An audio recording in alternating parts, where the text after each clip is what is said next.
Mother. No. Whatever impertinence, whatever evasion, smother it. Your long boyhood is over. In an hour, you will be a husband. I know. But, Mother, I'm afraid. Afraid of what? That I will not be able to love her. Love is not a thing one is able or not able to do based on some magic, some chemistry. That is for plays. Love is determination. Love is a choice one makes. You take someone in marriage and you choose to love them. You do not give yourself any other option. Because marriage is difficult, full of pains. And the life of a royal is lonely. So you grab someone and you hang on. You love and you love hard, because if you do not, you are lost.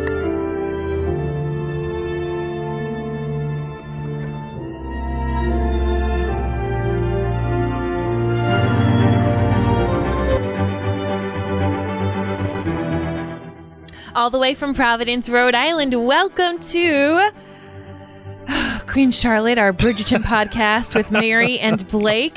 It is a podcast dedicated to all things Bridgerton on Netflix, so sit back, relax, and let's spill some tea.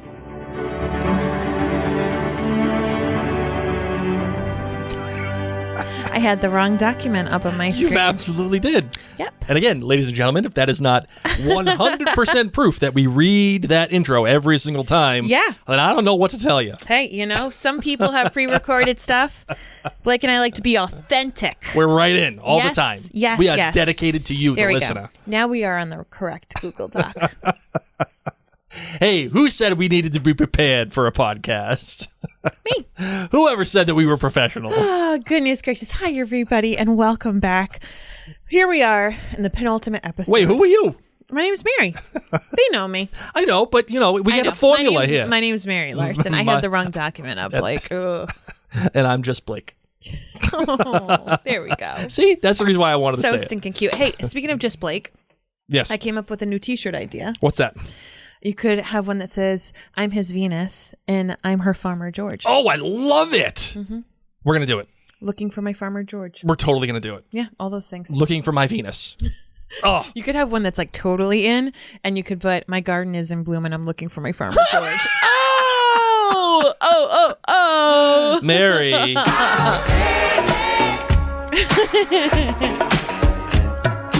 It's like the Bridgerton version of saying I'm single and ready to mingle. Oh, yes. DTF. That's what that is. Yes.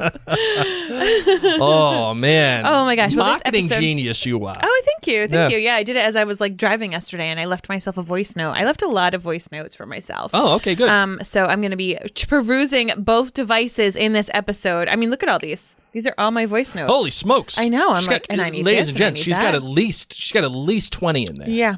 Yep.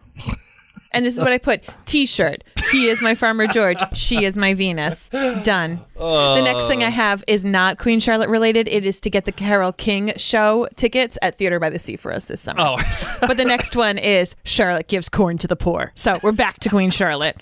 Who needs Carole King when you can have Queen Charlotte and corn t-shirt back to the ideas? poor. I love that. So, hi, everybody. Thank you so much for tuning in. We want to especially thank our friends at jointhenerdclan.com who have contributed to help make this mom and pop podcast shop going, because unlike Queen Charlotte and her sons who were forced to get married, we are not royals, and we do not just have like money thrust upon us. And we chose to get married. We did choose to get married, which is awesome. But this married couple runs this podcast from our very own basement thanks to donations at jointhenerdclan.com who keep this going. So if you want to keep podcasts like this coming at you, feel free to contribute. And for those of you who have not yet left us a review on Apple Podcasts, it is the very best way to search for podcasts. Even if you listen on Facebook, YouTube, a different podcast app, heading on over. Apple Podcasts, search Bridgerton with Mary and Blake, leave us a little written review there. The stars don't work, okay? You do stars plus a little sentence, and it warms my heart. Yes. So thank you all so much. All right, let's get into the show.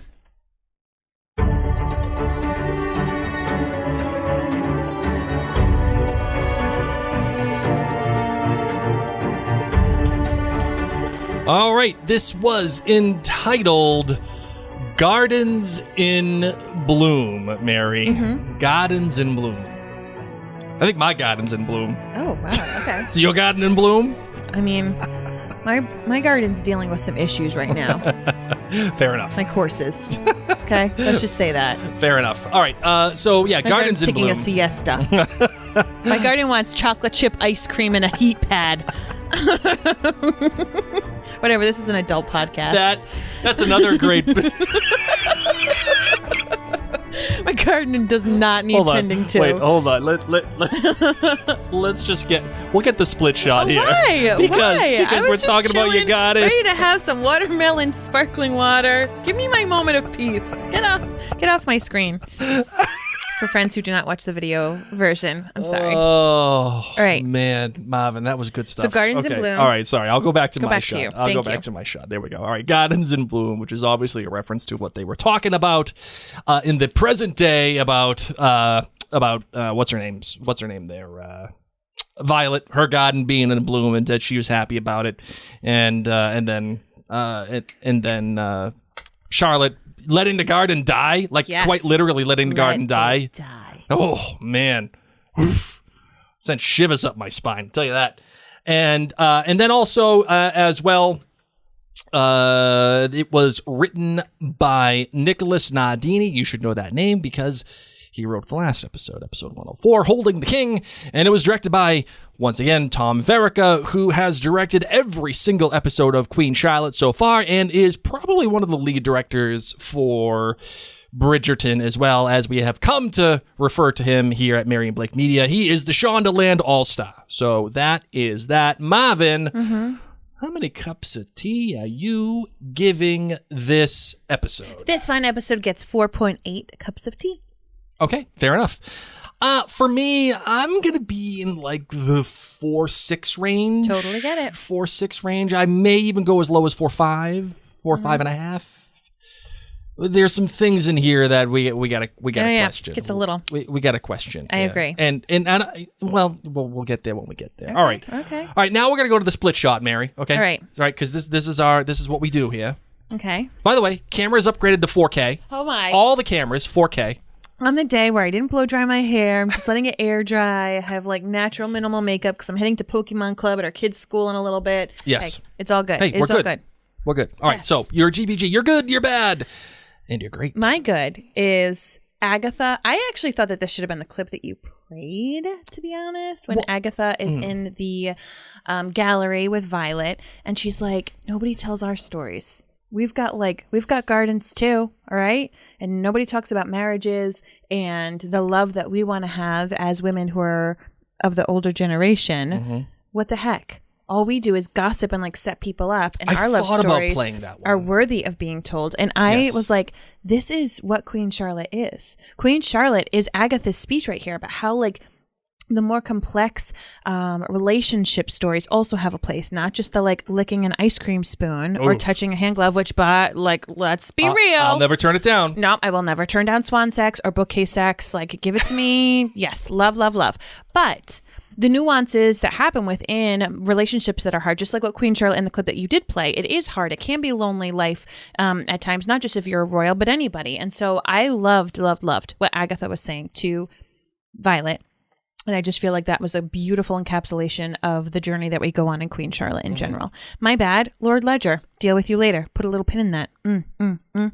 Okay. Yeah. Then my great is Charlotte just saying like, you sold me off to be a queen, so I'm going to go be a queen. And that she did. Yep. And I also loved when she was like, you're my only friend. Oh, you precious little thing. I'm not your friend. You little thing. I've been talking to your mother-in-law this whole time. Crap. Yeah. I loved it. Well, loved it. All Queen Charlotte. All right. Give me your GBG, Blake. Yeah. All right. My good is I love the scene between Princess Augusta and Queen Charlotte when after Augusta's like, listen, you're all set now. Like, you got a baby in you. Like, you're good. You don't even have to see George anymore. We're good. We get a real good sense of what Augusta actually truly cares about as it relates to the crown and and Charlotte's role within the royal family, right? Which means nothing, right? She is just a vessel. She's not even a vessel. She's an incubator, right? And to further dehumanize Charlotte, Augusta then later says, as Charlotte is getting her portrait painted, yeah, why don't you paint her skin? Why don't you do that? All set. And then of course Charlotte's like, no, we're gonna paint my skin the way that it is. But I love the dynamic that they're setting up between the two, and I love that scene because it did so much between those two people, right? You never, ever, ever, ever want to tell your audience what they're supposed to feel, right? Like, because if you start manufacturing what your audience is supposed to feel, then you're doing it wrong. Yes. You can have the music swell all you want. You can have someone look tearfully away at a sunset and die in another person's arms. Like, none of that matters. What matters is setting up a relationship and setting up drama between people that you can infer, that you can when you can see the subtext of what is happening between the two people. And that right there, while Bridgerton has never been known, or the Bridgerton verse has never been known for subtle, that is a terrific way to show the struggle and the relationship dynamic between the two and the value shared between the two. Excellent, excellent, excellent stuff. My bad. For me, I feel a little icky. Okay. I feel icky with Lord Ledger and Lady Danbury in this episode. And my sense is that I'm supposed to be really happy for her. And my sense is that we're supposed to back this. Like, yay, there's someone, he understands her, and she can let her garden be in bloom, and and I don't get that at all. I don't feel that at all. I feel icky from it. Like, yes, like there is a sense of like, okay, this is forbidden. Like, she knows that she's not supposed to do it. And the show has even set us up for the idea that his wife sucks because she's racist. And like, it makes you kind of feel like, well, I mean, his wife sucks, so maybe it's okay. But I still feel icky. Yep. And I think that's hard for me to accept. Yeah. That's hard for me to accept. All right. I have two greats, though.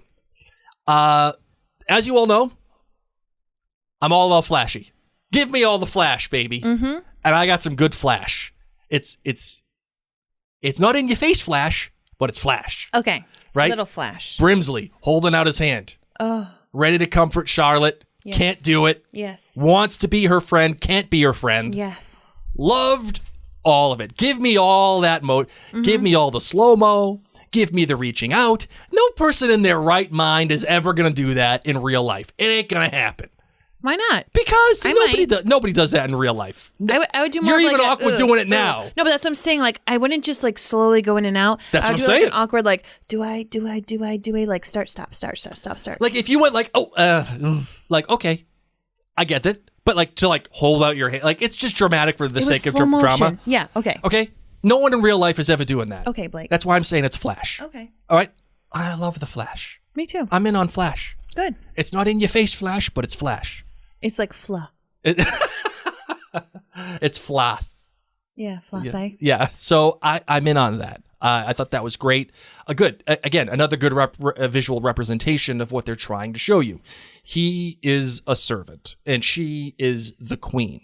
Yet it shows that the relationship kind of goes beyond that of servant and queen. It's enough so much that he feels inclined to reach out and lend his support when he knows he shouldn't be doing it. Right? That it's not his place to do so. Yet at the same time, he knows enough to say, I'm going to stand back here. And I'm going to be my 5 steps away and do what I can. Right? Love that. I love all of it. And even that knowing look that Brimsley gives Charlotte as she's telling her son, hey, all about love and everything. Like, he is there looking at her, there for her. It's important that they showed Brimsley at that moment, which makes me think, by the way, here's an early scribbling prediction. Okay. It's more of a take refinement or a take. I mean, we can just call it a scribbly prediction unless you have other ones. You can have multiple ones. No, it's more of like a take reinforcement. Okay. I'm reinforcing the take. And that is, at some point, Brimsley is going to have to choose love or the queen. And he chooses the queen. Interesting. That to me, again, it's one of the only reasons why I'm okay with the whole Reynolds-Brimsley thing. And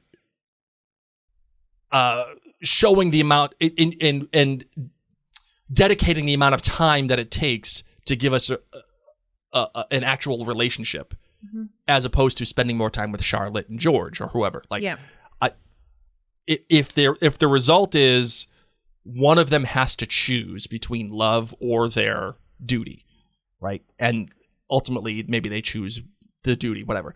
I think I like that a lot. Okay, but my other great, when this happened in the show, for some reason, it just got me. When the kids go up to Charlotte and they're like, yeah, you think you're all smart and everything. Just so you know, George is the one that's supposed to, kind of be in charge here. And your brother George. Yeah, the brother George. Prince of Wales. And just, we're not going to get married until he gives his blessing, and he ain't going to give the blessing.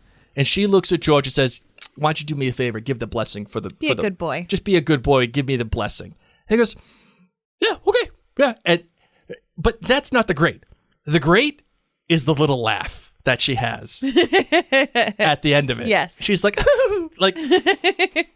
you're playing with toy soldiers. You guys got no idea. You don't know who this you're is my with. game. Yes. I've been doing this for a long time. Don't mess with mom. Don't do it. Like you're I love you. This is a Succession line. I love you, but you're not serious people. Oh, that's what that comes down to. Love it. And it's a great line, and when it's said in Succession, and it's heartbreaking. But in this context, it's fantastic. I love you, but you're not serious people. Oh, it's great. Love it. Awesome. That was such a great little tidbit in characterization for Charlotte and the way that she does the way that she's the queen, and she knows it, and she runs the show, and it's fantastic. So that is that. That is my GBG, my good, my bad, and my great. Marvin, fantastic, love. How else? Now that Lumos is here, as you the can see in the podcast can video, officially begin. Yes, it's funny that you use the word "run the show" because we talk about the music that was used in this episode. Oh yes, that's right. Beyonce, who run the world, girls. Yes. All right, let me see if I can pull it up. And this happens while Lady Danbury decides she's going to get on top. Oh, she runs the world. She doesn't want to be looking at those gold and black flowers anymore. No, thank you, ma'am. This is my time. This is my time down here. She's going to pull a Goonies reference right there. And this is also the time that Charlotte says, show me the king. And so This is both the women saying, I'm not going to let life rule me and let all these people tell me what to do. I'm going to do what I want to do. All right, here we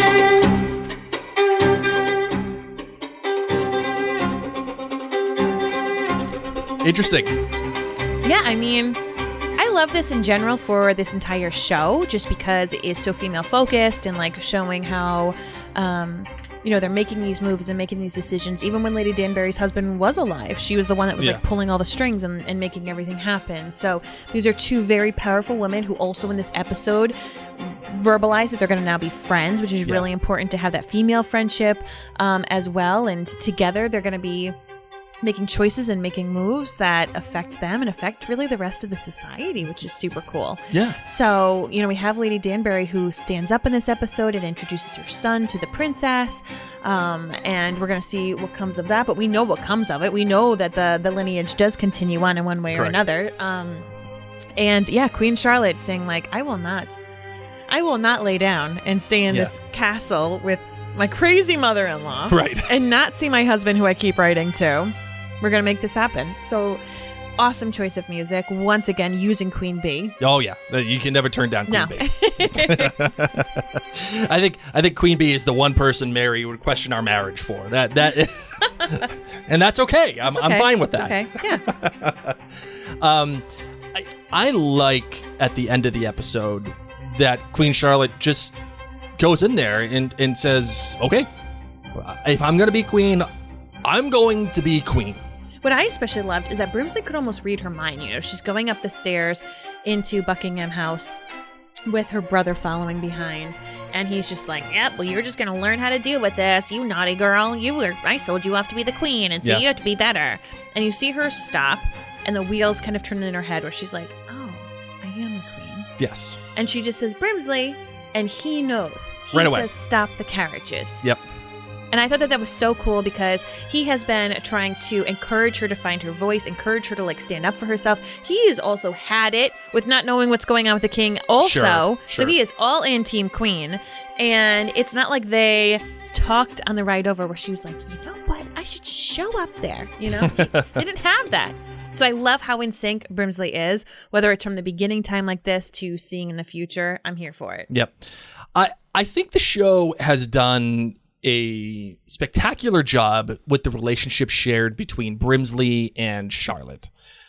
I have a much better understanding of the two. Yes. And it's I appreciate that relationship far more now than I ever did.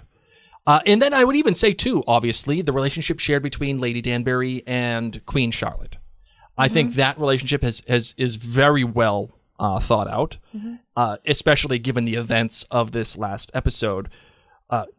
Let's just look at it, for what it is.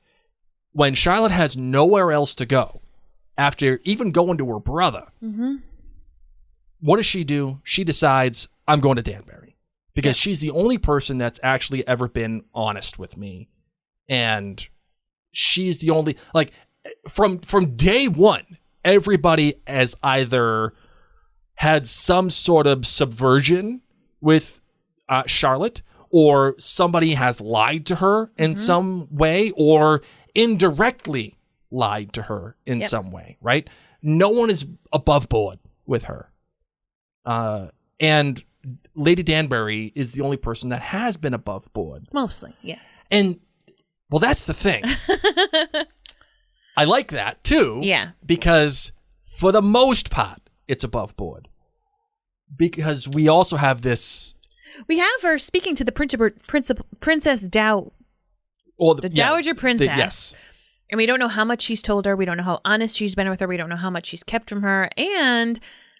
Queen Charlotte does not know that the most hated person in her life right now has been someone that her only friend has been meeting with. So I wonder, do these talks, does this inside scoop stop now that Charlotte is with child, and now that Princess Agatha is living in the castle? Is she we don't need you anyway? Because she has to go and make an appointment to go show her son. So to me, I feel like her job was done. So now she can just be a true friend to Charlotte because she's not snitching on her. Well, the better question... And I'm not saying that your question's invalid. I'm saying the better question to ask is, or the more pertinent Your question. question. Yeah, the more pertinent question to the relationship is, does Charlotte find out? Yeah, that's what I'm wondering. Yeah. And that's why I say it's more pertinent, right? Because if she does find out, how do they maintain that level of friendship? And what happens between the two, right? Number one, in the immediate, right? And then number two, in the long-term game, because they do maintain a relationship, right? We know that. We know that in advance. So what then do they do to repair any of that trust if it is found out, right? So that's a big deal. Or does Charlotte look at it and say, I get it because we needed to take care of each other. Like you needed to do you, I needed to do me, and that's that.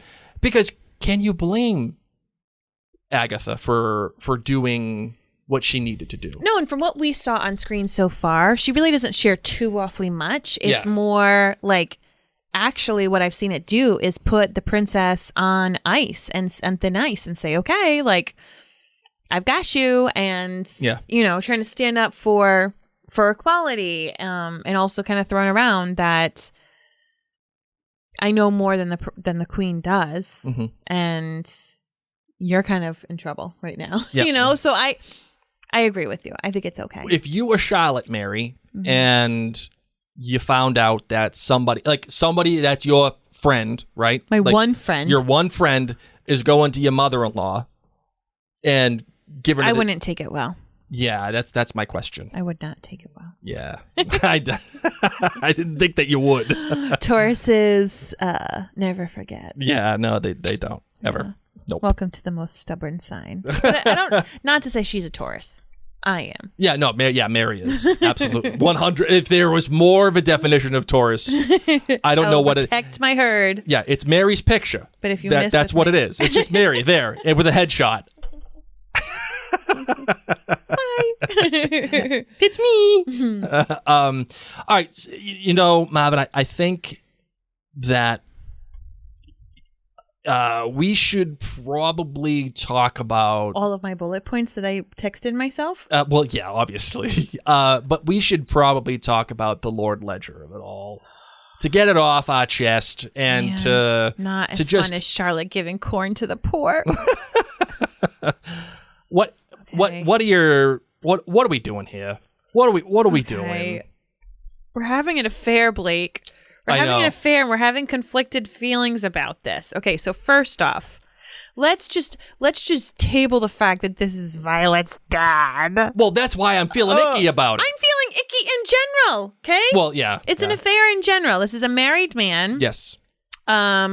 Who opens up, you know, they go for their rambles, which I love that. I want to call whenever I'm able to go for a walk again. Thank you, Achilles tendon, for still giving me pain. Even that is bordering inappropriate. Going on their ramblings is inappropriate in that time. Yeah, but even now, if I were to go for a walk with a neighbor who was... Well, consistently like that. Yeah. I'm just saying. Yeah, I'm here for it. It's bordering inappropriate. Yeah, and then she's like, oh, whatever. I don't really miss my husband. He's like, I don't really like my wife. So cool. Like, let's be buddies and ramble. I loved their ramblings. I loved what they talked about. And if he wasn't married, I would feel a lot better about it. Mm-hmm. A lot better about it. And then he just shows up, bold as brass. With the hat. Brass. Look at him standing there. That's Creature. Oh, yeah. Bold as brass. Sorry. You're a wizard, Harry. Yeah, just shows up. I'm not here. I won't make a sound because I'm not here. Yeah. Okay, so once again, if you weren't married, I'd be like, come check out the garden. Like, yes, please. Let's not be in my garden together.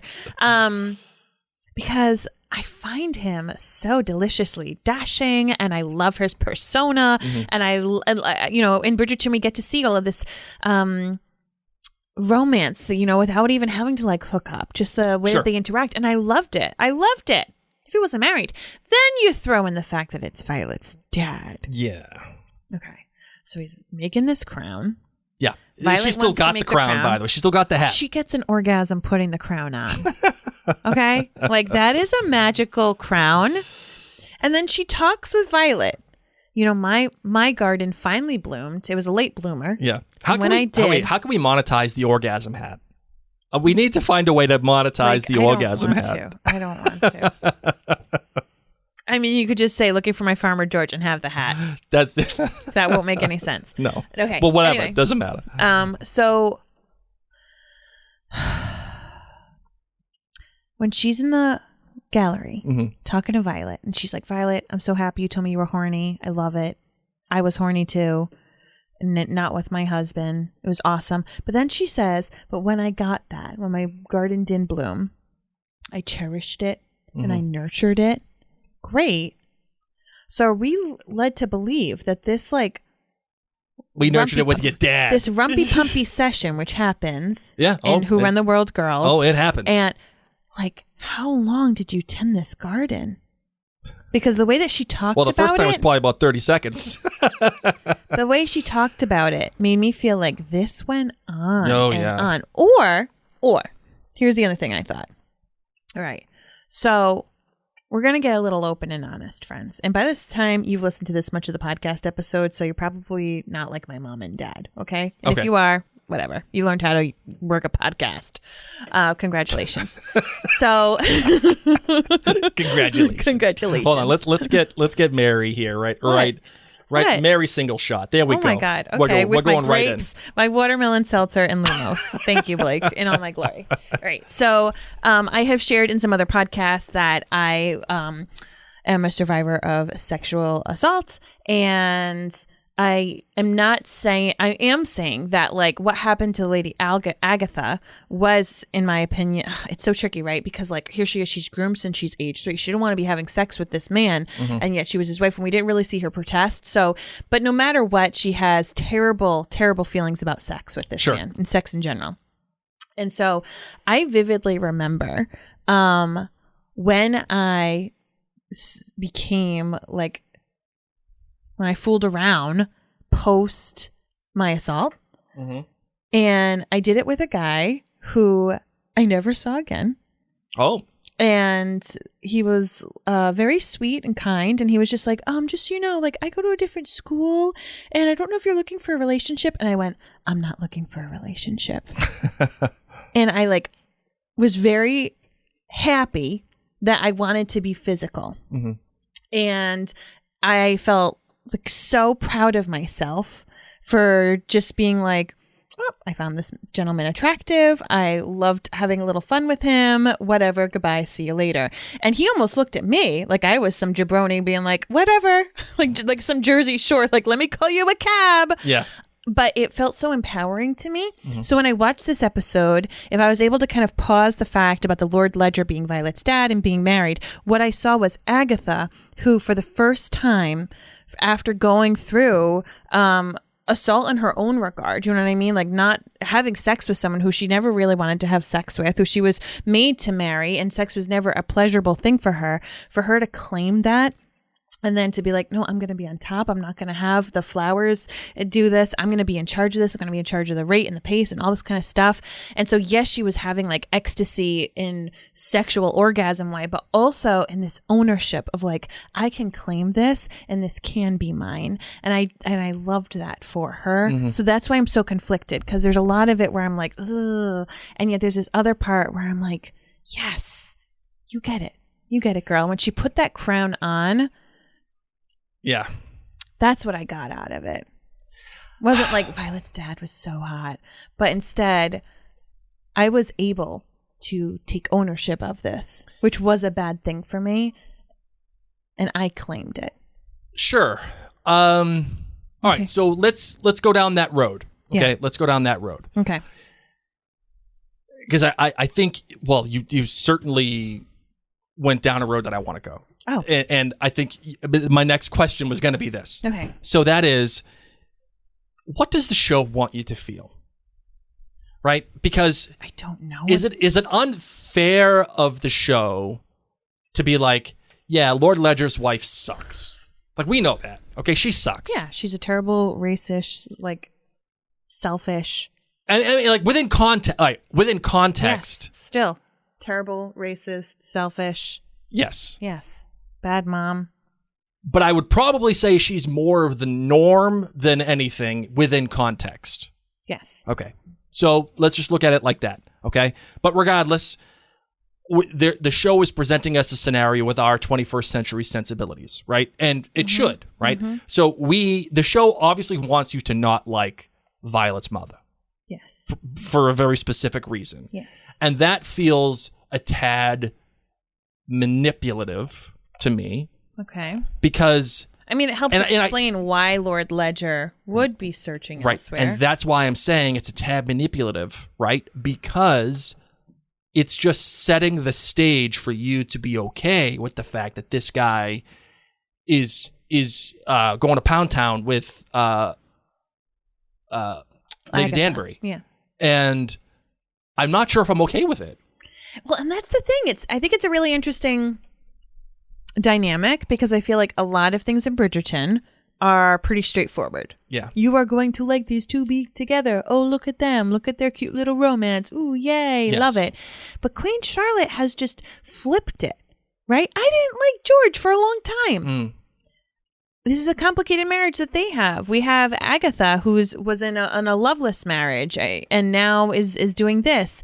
I think that this show is just doing things very, very differently on purpose. And I don't think they are trying to tell us how we're supposed to feel. Interesting. And I think people who have been cheated on while they were with somebody are going to most likely feel a very different way than others who have done the cheating and it worked out great for them. Mm-hmm. You know, like I have friends who did cheat on and ended up marrying those people. Mm-hmm. And then I have other friends who've been cheated on and had to get a divorce because it tore their family apart. So I feel very conflicted about it. I really do. And I feel super awkward that Violet's telling Agatha's saying all this, like, oh my God, my garden was the best garden in the world. We had watermelons, we had squash, we had flowers, we even had honeybees because the nectar was a-flowing. And saying all this, and that's why I'm wondering, like, is she just saying that she learned how to get jiggy with it, and then Lord Ledger was number one, and then she got to go and, like, taste the rainbow? Or...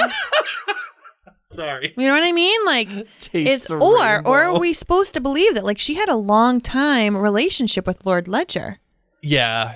All right. Here's the thing. If he only made her one birthday crown, right? So here's the thing. Or she only saved one. But so if the sex is that good, like in your situation, crown.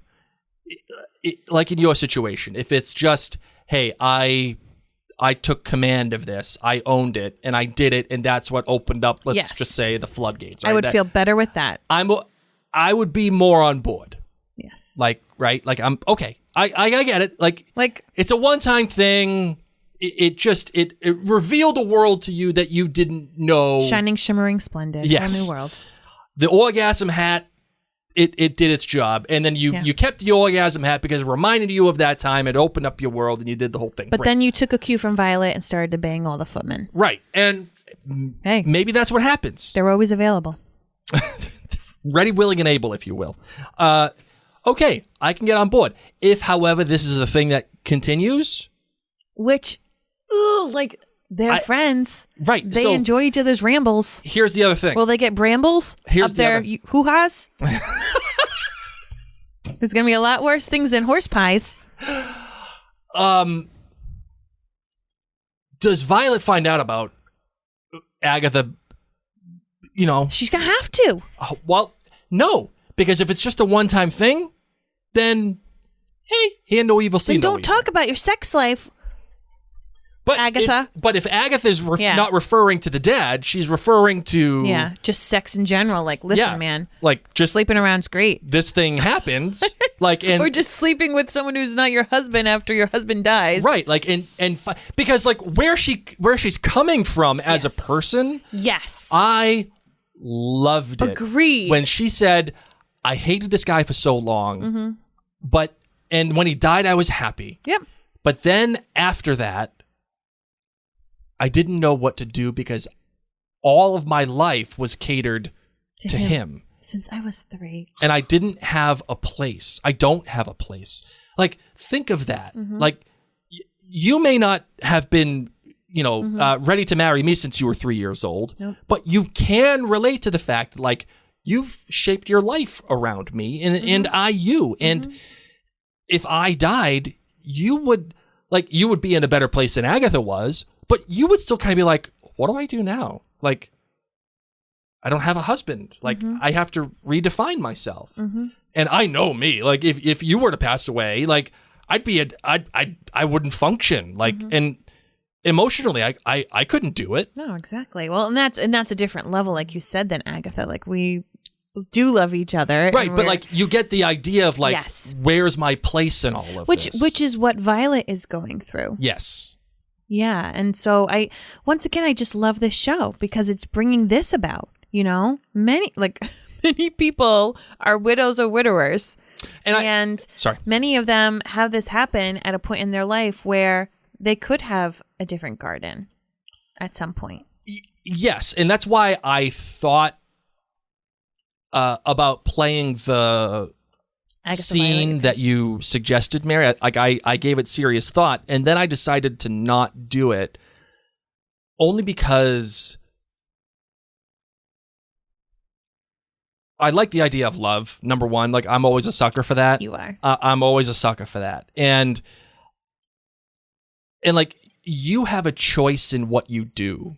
You know, if it is applicable to who you marry, or if it's applicable to who you share your garden with, or whatever. Like, it's that choice. And when you make that choice, you stick with that choice. And you love that choice for all it's worth until you can't anymore. And that's what Queen Charlotte was saying. Right. But I felt like the idea of choice is what Agatha and Violet and Charlotte are all surrounded by at this moment. You know, whether it is in the past or in the future, right? Like, it's that choice is important. And the fact that, you know, and the fact that they are even able to have a choice, right? In any of this, it's a big deal, right? And then to highlight that choice with another odd relationship that I didn't think I would be interested in, but now that it's been set up this way, I'm kind of in on it now. Tell me. Which is Lady Danbury's title is contingent upon her son, who she doesn't even really know. And he doesn't prefer her. In fact, he prefers his wet nurse. His nanny. Wet nurse, whatever. Well, wet nurse Stats is for like nerds. I'm wearing my shirt suckling. for a reason. So this is a difficult thing. This is an interesting thing for me because, like, neither Queen Charlotte nor Agatha seem very motherly, especially compared to Violet. Violet, like, wanted to be a mom forever, and it's been like mom of the year. Okay, yes. Very few people can, like, stand up to Violet Bridgerton's level of awesome momness, aside from the fact that she forgot to talk about the birds and the bees. But that being said, it made me kind of sad about Lady Danbury that she didn't have a relationship with her kids. Like, we got to see her have such a wonderful relationship with Simon. And I don't know if that's because she regretted what happened or if really she's kind of just looking out for the downtrodden. Or if she's more trying to, like, look out for that facet of society that if he pushed Simon away, then there wouldn't necessarily be an heir for the Bassett name, and like, no, we need to keep this going. So just, it brought a little intrigue into me as to, like, why did she love on Simon so much when she doesn't really seem to love on her kids? Or does this change it? Does her having to bring her son into the limelight, is she now able to see her children without necessarily being reminded of her husband? Like, maybe the kids, you know, she like said, oh, those are his big babies. Like, maybe she saw them too much as a piece of him. Yeah. And she didn't want them around. But even the way she was talking to him, to her little son Dominic, I didn't feel the love, and that kind of, it's very transactional. Yeah, it didn't make me love her. Yeah, and I know that she's a woman of business and is very focused, but like, it's tough because on the flip side, maybe if she hadn't been forced into this, she would have said, you know, my life plan does not include having kids. There's a lot of people who've made the choice that they don't want to have kids, and great for them. Yes, that's awesome. So I'm wondering, like, is that her? Is she someone who was like, I never wanted to be a mom? That wasn't in the cards, and I was forced to do it. And thank goodness we can afford a nanny. And, like, I love my kids; they are my kids. But, you know, yeah, because there isn't really much mention of her children, at all, in the Bridgerton verse, other than this episode, but right? But she does take care of Simon, and mind you, it's not to say she's shunning her kids. Yes, they seem very well taken care of. I wonder if she sees Simon as her. I don't want to say salvation, but she sees him as her redemption for her children. Or if she just becomes really close with his mom, and it's more of like, no, this is what I got to do to help his mom. Yeah. Okay. That's fair. But like you said, now this calls into question about passing it on through the generations, about having this title. Now, we do know that Lady Danbury stays Lady Danbury, that she has the first ball of every season. So we do know, thanks to season 1 of Bridgerton, that society has been forever changed. Yes. So will we get the conclusion of this in this season? We've got 1 episode left. Are we going to have the Princess Dowager and Parliament be like, yes, it is handed down generation by generation? Or are we, the viewers, just supposed to know that, like, is this, there's a lot of questions, right? There's a lot of questions that we're now left with, where there's 1 episode left between now and going back to the Bridgerton verse, because we're not being told that there's going to be a season 2 of Queen Charlotte. This might just be it. This might be the story that they're here to tell. Do we need this question answered, or are we just going to have to be led to believe that she figured out a way? All right. So now we're talking about intent, right? Right. So what is the intent for the Bridgerton verse? Right? Is the intent of the creators for you to be able to watch Queen Charlotte separately and just be happy with that?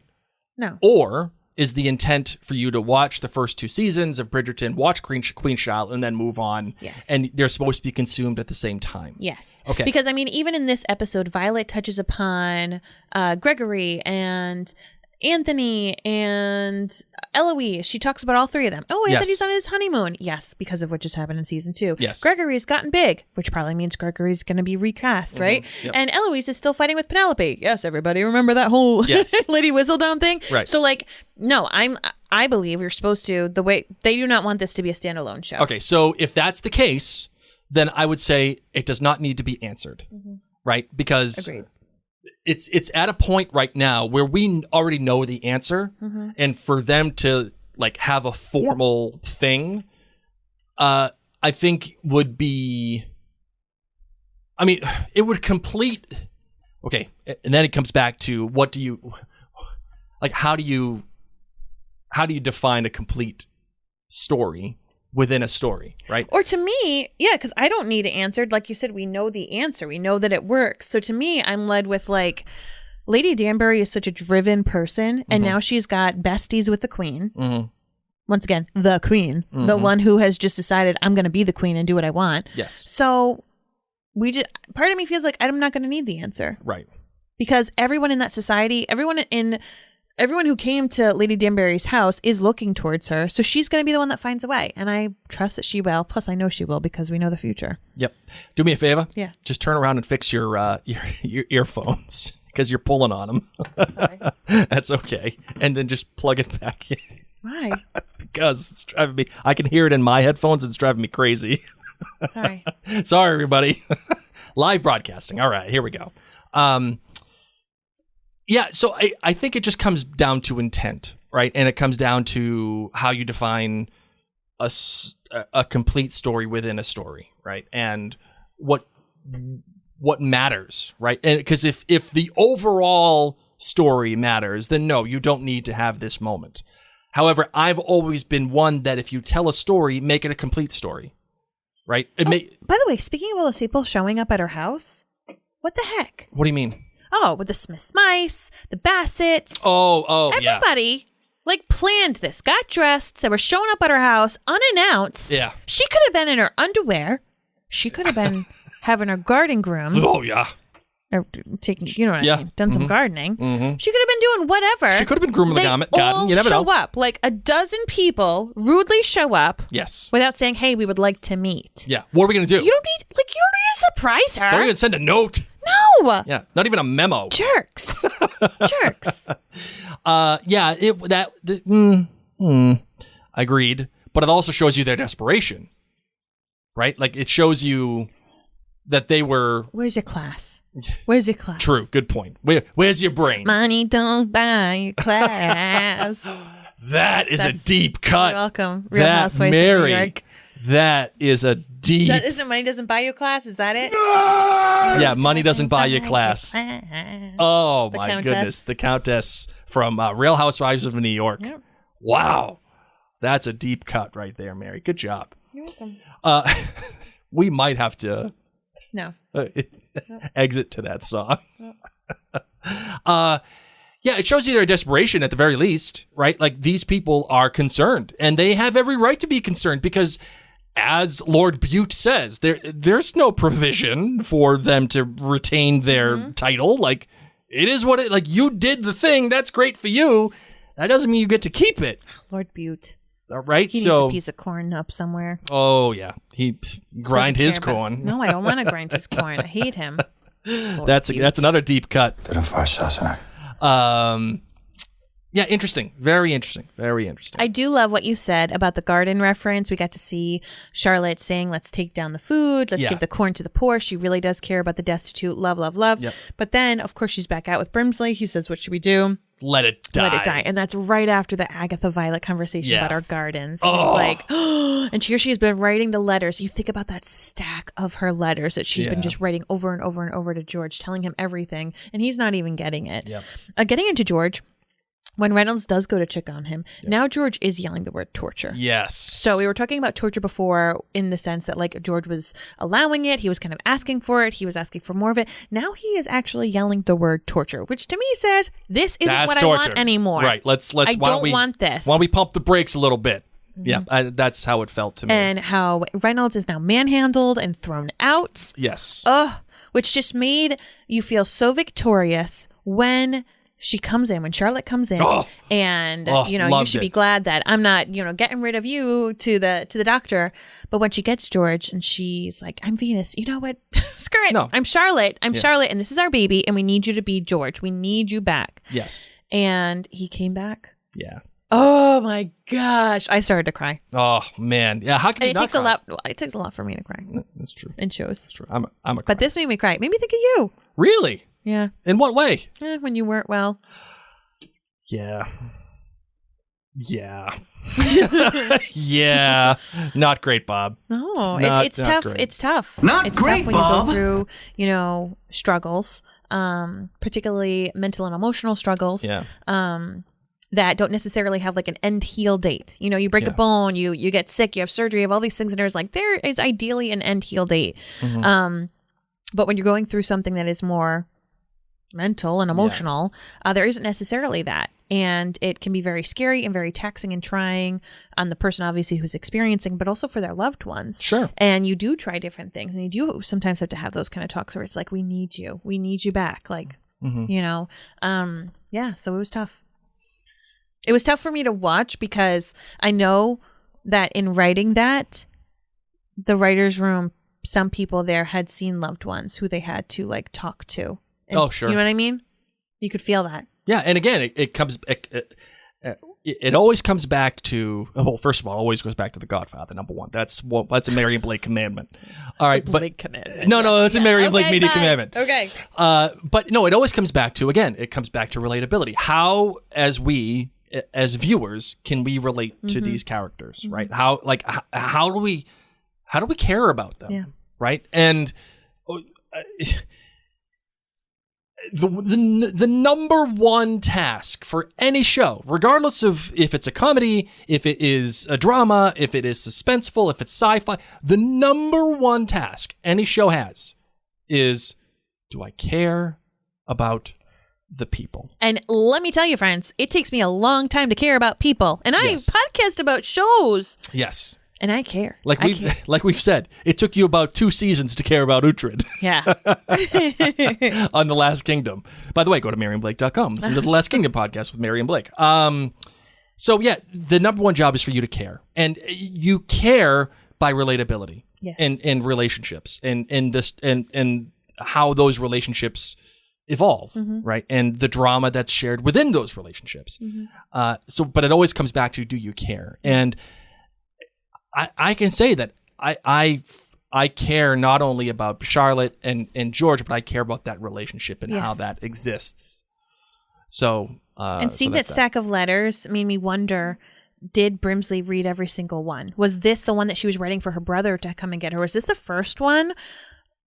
I doubt it. Like, maybe because she was so sad and he did that whole, like, should I touch her, should I not thing, that he's finally like, okay, what the heck is she writing? But part of me wonders, has he been reading them occasionally anyway, just to see what's been going on? Yeah. Like, why not? You're Brimsley. You know how to reseal the wax. This isn't your first rodeo. Yeah, I seriously doubt that this is like it just so happens to be the first one. Like, that you know that he's checking every single one, being like, I need the dish because this girl won't open up to me and I'm supposed to help her in every single way. Yeah. So I feel like because he got the insight of those letters, that's how he knew to suggest, hey, go to your friend's house. Like, you can still stay in England. Like, you go do you. I loved when Charlotte asks if the princess, is she still here? She hasn't fallen down the stairs or choked down a cube of meat. I love it because that's the older Charlotte that we get to see with all of her wittiness and just kind of like bitchiness, you know, that she gets to share with Brimsley.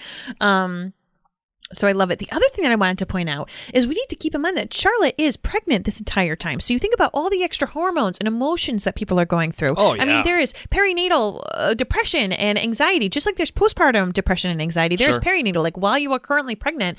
So she's got this like actual crazy amount of hormones and emotions, which her brother brings up in a rude way. Oh, you're just being emotional, which no woman who is pregnant wants to be told she's emotional. She knows it. She knows it, but don't use that as fuel against me. But I'm saying all this because in general, like had she not been pregnant, she would be feeling lonely and sad and lied to. But now you elevate it to this level that you can't even be with your husband at all. No, I'm saying elevate it to the level that you're pregnant. Yeah. So like now you magnify it. Yeah, you put all the things together and it's just like woof.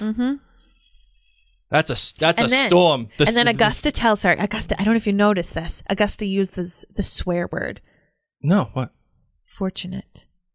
You're so fortunate, Charlotte, that your family came to visit. When I got married, I never got to see my family again. You're so fortunate. And Charlotte doesn't even respond. And I was like, oh, look at this show. Using the word fortunate twice in ways that actually like burn the people that it's said to. It burned Violet. I'm fortunate. My husband's dead. Why would you say I'm fortunate?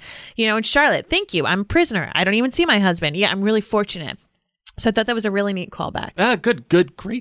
Good pull there, Mary. Good pull. I didn't catch that. Good pull. Awkwardness. I wrote down. I'm reading all my notes. Yeah, now. go. So awkward that Violet tried to help make the birthday crown. Oh, let me help, Daddy. Yes. No brains. This one's mine. Oh. Loved when Violet said, "I almost asked a footman to lie on top of me." I LOL'd. I laughed out loud. Every single time I've watched this, and I've watched this episode several times, and I'm like, oh God, it still gets me. Like the actress she brought it so beautifully, where you're just like, oh my God, Violet. You can see her getting the hot flashes over it. Like, the question I have for you, Mary, is we've talked about the relationships in the show and obviously caring about Charlotte and George, clearly caring about Charlotte and Agatha and how they're giving those relationships something that you can like attach yourself to. Yeah. I thought that I was going to get more of that between Agatha and Violet, or at least Violet and the Queen in some respect. And I'm going to tell you that I'm disappointed in how they've handled young Violet so far. Oh, okay. I don't see why Violet and Agatha are friends. In adulthood? In adulthood, the way that they are. I think just because they're part of the ton together. And that's why Agatha says we don't know each other. I think it's truly because of the ton, and they're pretty much related now. That's what I think. They've just had 2 weddings that like related to each other. Yeah, but there so seems to be more than that. Like I mean, a couple of years has gone by. And they've been hanging out, planning weddings, like so. And probably Agatha has a small, a little soft spot for Violet, so she's probably always been nice to her. Well, she banged her dad. I know. And I love how Violet's like, oh, this is what we would do. I'd make crowns for my husband because my dad used to do it for me. And Agatha's just sitting there like, I got a crown. Yeah, I still got that. I know crown. what that is. I know that. I love that story still. Oh, the crown story. It's funny because we were talking previously about how I'd love to have Violet and Edmund's love story. Yes. But now kind of, I'm like, I'm actually interested in the future episodes of Regular Bridgerton to see if Violet hooks up with somebody. I'm actually to see maybe we don't need, how you're saying we don't need Edmund. Like it's held on such a high level that maybe we don't need that kind of a love story. Maybe we need this. Maybe we need like, hello, show us more mature woman, getting it on. I like that actually. Me too. I think not that she necessarily needs her own spin-off, but like imagine seeing this thread as like something that we continue to see as we see the rest of the Bridgerton crew get married off. Yeah, I think that's actually a good idea. And again, it boils down to intent, right? Yeah. Like, how are you meant to consume Bridgerton? Because like, is Queen Charlotte a required piece of viewing for Bridgerton? Or vice versa? No. Bridgerton, yes, for Queen Charlotte. Queen Charlotte, no, for Bridgerton. Okay. Then I wonder how they're going to introduce the idea of Violet opening up her garden for opening up the doors. Simply. I mean, just imagine, just picture this. Picture her being at like, you know, a little promenade or something, promenade, and like some guy just smiling at her, or like her shoe breaking or something, and someone rescues it. Someone needs to rescue her. Okay, from something. Like she needs to fall. Something small. Yeah, it doesn't need to be big. Yep. Doesn't need to be public. And then because this actress is so good, she just needs to have the eye where like he touches her hand or something, and then we're going to be like, oh. Okay. And all of us Queen Charlotte viewers are going to be garden. Garden. But to the regular people, they're just going to be like, oh, that's the Bridgerton look of like, we're going to bang. Yes. Okay. All right. You got anything else about this episode that you'd like to talk about? Nope. All of my notes now talk about the Peaches Lego set from Super Mario, and we're all set. It's just regular mom notes. No more corn given to the poor. All right. I don't know why I wrote that down. I was just so proud. I was like, look, it's Charlotte giving her corn. Like, why did I make a voice note about that? No idea. All right. Let's close this bad boy out, shall we? We shall.